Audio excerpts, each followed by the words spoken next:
Então o que eu pretendo hoje? Eu pretendo hoje tentar ajudar você a responder uma pergunta que não é muito fácil de se responder. A pergunta é: dá para trabalhar com fotografia fora do Windows? Vamos descobrir no vídeo.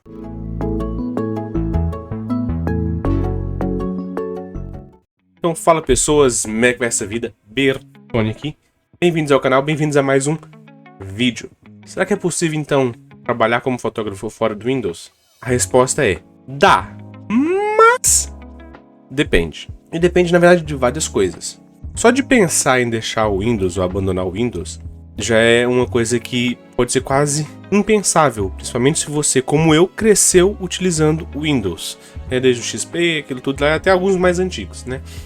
Então não é um pensamento muito fácil, né? Quando a gente pensa em deixar o Windows é algo tipo, será que... Principalmente se você trabalhar com programas que por vezes são exclusivos do Windows, né? Estamos aqui a falar de trabalho, algo que você precisa, né? Então, a verdade é que tem como sim. Eu mesmo fiz esse teste há um tempo atrás e passei um tempo fora do Windows e consegui trabalhar fora do Windows. Mas eu tenho algumas observações que eu gostaria de fazer e deixar já aqui mencionado para vocês. Então, a primeira coisa que eu acho que é muito importante é a gente perceber que o Linux, né, os outros sistemas operativos para além do Windows, né, não são como antigamente.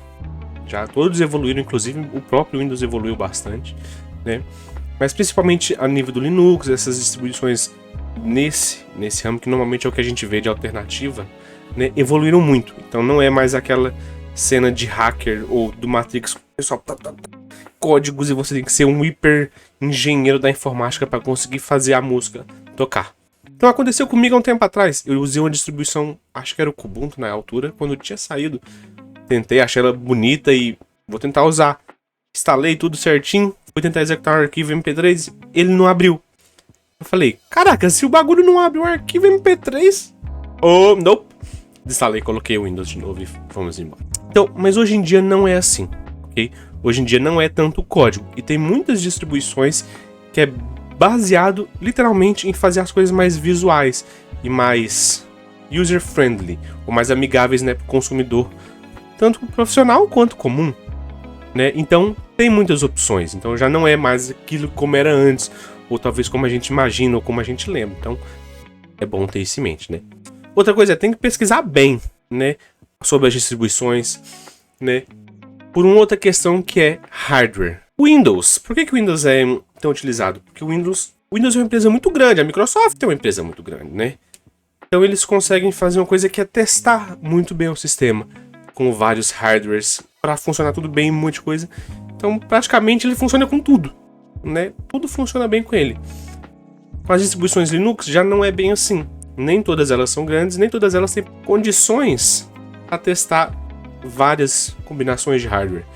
Então às vezes o hardware que você tem pode ter alguns probleminhas com algumas distribuições. Uma coisa que eu tive certo problema foi placas de rede externa, Wi-Fi, né? Realmente tive problema. Algumas distribuições não reconheciam a placa, outras reconheciam. Então, como é que você vai atualizar as coisas sem acesso à internet, né? Hoje em dia quase tudo é internet. Você não pode simplesmente colocar o CDzinho e executar o arquivo exe que tem lá, porque não vai funcionar, né? Então isso às vezes é um empecilho muito grande, então tenha atenção a isso também. Outra coisa que eu quero deixar logo aqui já de cara explícito é que entre AMD e Nvidia, se você usa Nvidia no Linux, pareceu-me que é mais fácil a sua vida do que para quem usa AMD. Não estou dizendo no geral, tô dizendo, a mim pareceu. Não sei se é, se não é, vocês falam aí o que vocês acham.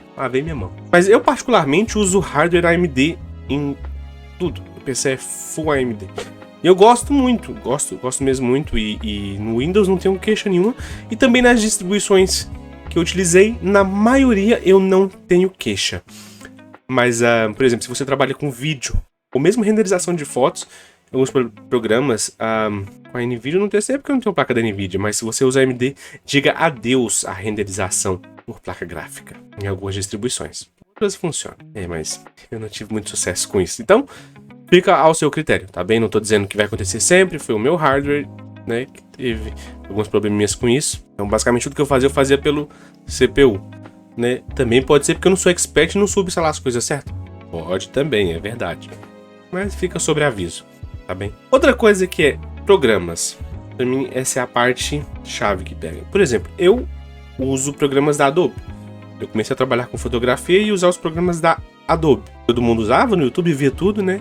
Então eu me acostumei, eu tenho o meu workflow muito bem desenvolvido lá no software da Adobe. Eu consigo fazer a minha vida tranquilamente.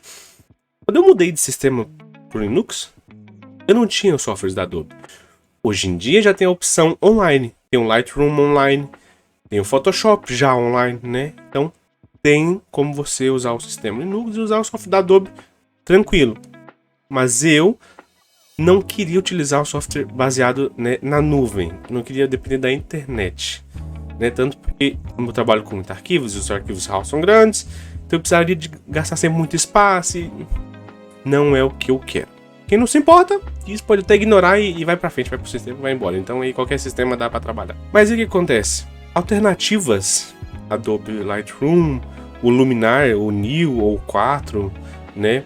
Esses programas poderosíssimos do Windows no Linux. Eu só vi duas opções.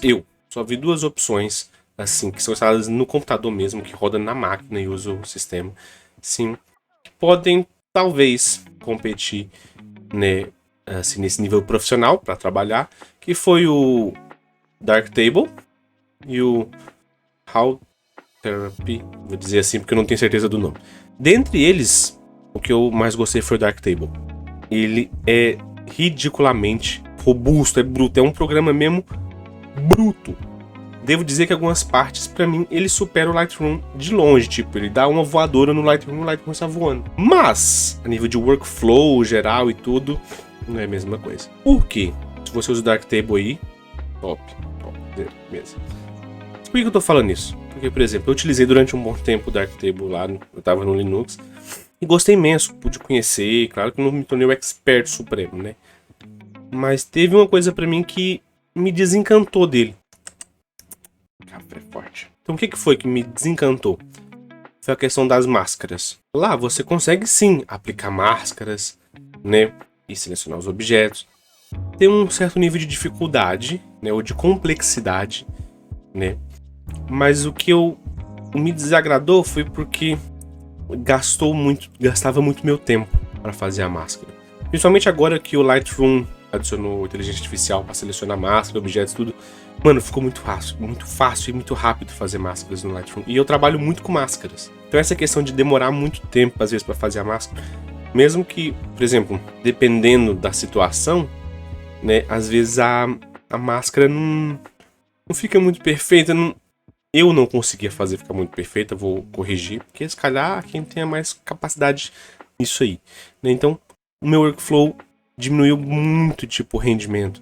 Coisa que eu levava 3 dias a fazer, eu tava levando quase uma semana. Então, aconteceu o seguinte, quando eu tava usando o Linux, eu fui editar um casamento, né, umas fotos de um casamento, eu tinha falado comigo mesmo que não ia usar softwares da Adobe, nem online, nem de nenhuma forma.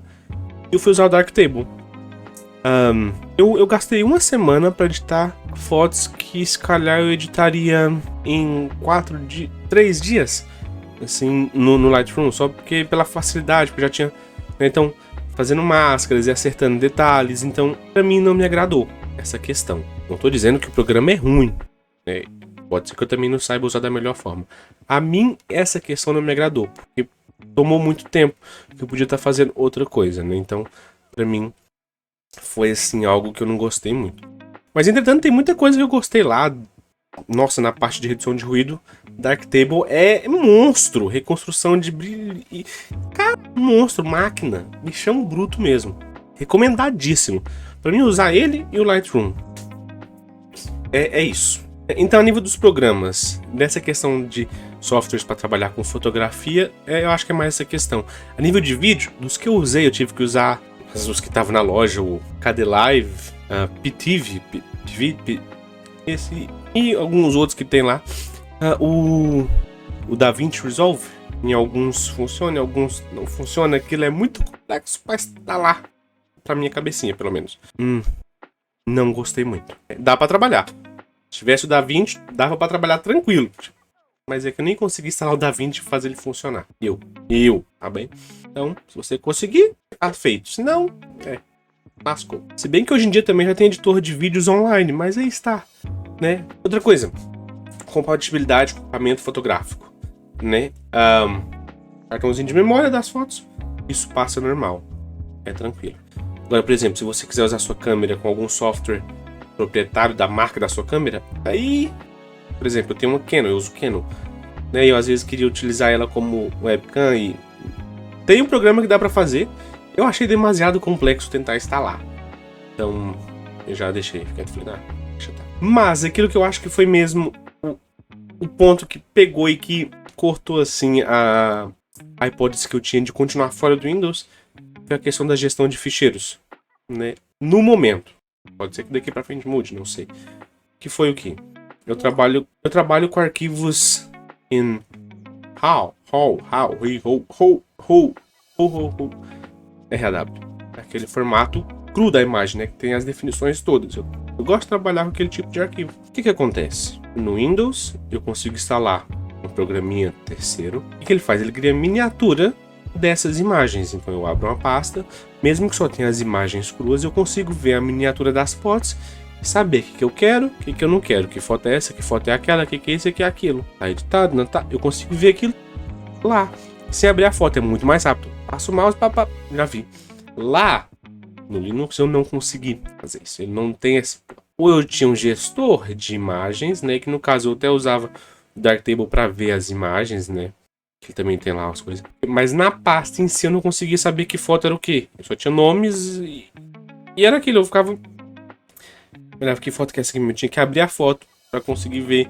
Mesmo assim, ele abria pelo outro lado. Então, isso aí quebrou muito meu tempo. Isso aí me desmotivou muito. Porque levava mais tempo tentando descobrir qual que era as fotos que eu queria por lá do que do outro lado, né? Então, ter que importar as fotos todas para o programa, né? Para ele depois mostrar o que queria, para eu ir selecionando o que eu queria, não queria tirar de lá. Não é impossível de trabalhar assim. Dá para trabalhar. Eu não quis, não gostei, né? Mas pronto, então pra mim acho que esse foi o ponto assim que mais me quebrou um pouco, né? Mas resumindo tudo, dá pra trabalhar lá? Dá e faz bem, faz relativamente tranquilo, né? Eu acho que depende muito do seu estilo de trabalho. Por exemplo, se você trabalha com poucas fotos, tem muito tempo pra editar, pode levar o tempo ali fazendo detalhezinhos, né? Claro que toda foto tem que ser bem trabalhada, não tô dizendo o contrário, mas bom, de qualquer forma, esses são alguns dos pontos que eu, né, notei e sobre a minha experiência, né, e espero que possa ter sido de ajuda para vocês, né, se vocês tiverem algum outro comentário, alguma sugestão, deixe nos comentários aí a sua experiência, também mete nos comentários aí, né, porque assim a gente vai criando uma comunidade que se ajuda, né, e estamos aí para ajudar uns aos outros. Tá bem? Espero que tenham gostado do vídeo. Peço para vocês, então, que se inscrevam aí no canal, né? Compartilhem e vejam outros vídeos. Tem muito mais vídeo aí interessante, pelo menos na minha opinião. Na minha opinião, interessante. Mas veja e tire suas próprias conclusões. Também, se você não quiser ver vídeo, acesse o blog também, que vai estar aí o link na descrição do vídeo. Você pode aceder ao blog e ver lá, tem um monte de artigos sobre um monte de coisa. Tá bem? É isso aí, muito obrigado. Valeu, falou!